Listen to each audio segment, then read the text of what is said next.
I'm Roger Urbanik with Roger's Outdoor Channel.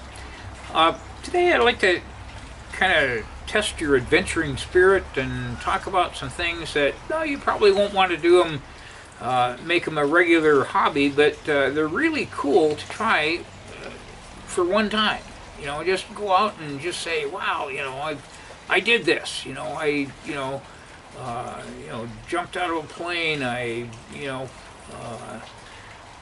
Parachuted. I went up in a helicopter. All those things that you probably won't do them a lot of times, but just saying you've had that one experience that you can write stories about it. You can kind of file it away in your memory, your diary, your memory bank. Tell your friends, brag it up, that kind of thing. So I'm going to give you some basics on a couple of things that I've tried, and recommend that you go out there and give them a go, and give you some of the basics that you need to know on where to find them, how much it's going to cost you, and just what you have to do, give you an idea of what the experience will be like a little bit.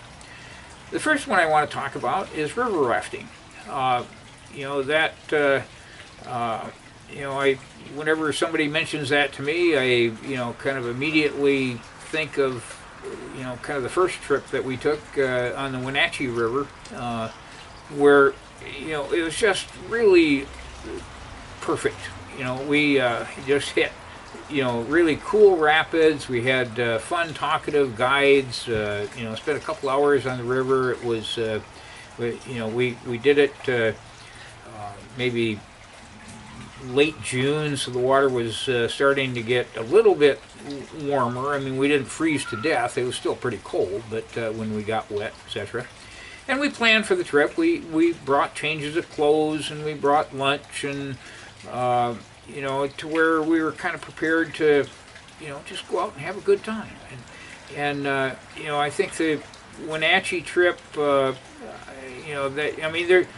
they're in Washington State. I went on the internet. There's probably 8, 9, 10 different rivers that where guides will take you to them, and they'll rate the rivers. They'll say, well, this one's really for beginners. This one's for kind of intermediate people that you're gonna get bounced around a little bit, but it's pretty safe. And then here's some for kind of experienced river rafter type things that especially in the spring flooding, when the river's really ripping through there.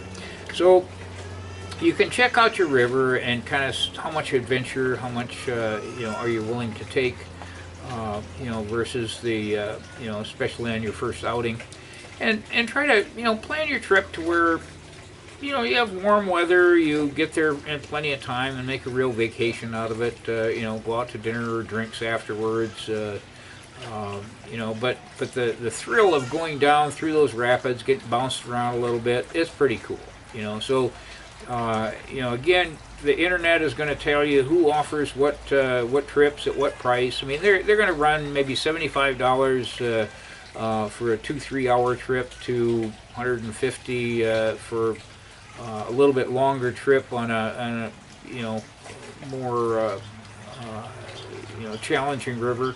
They even have river whitewater trips that go overnight, with a camping overnight camping involved. So give them a try. It's something that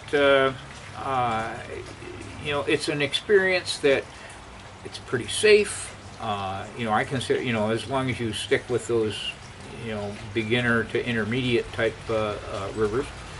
And it's just a ton of fun. So give it a try. Let me know how you do with it. So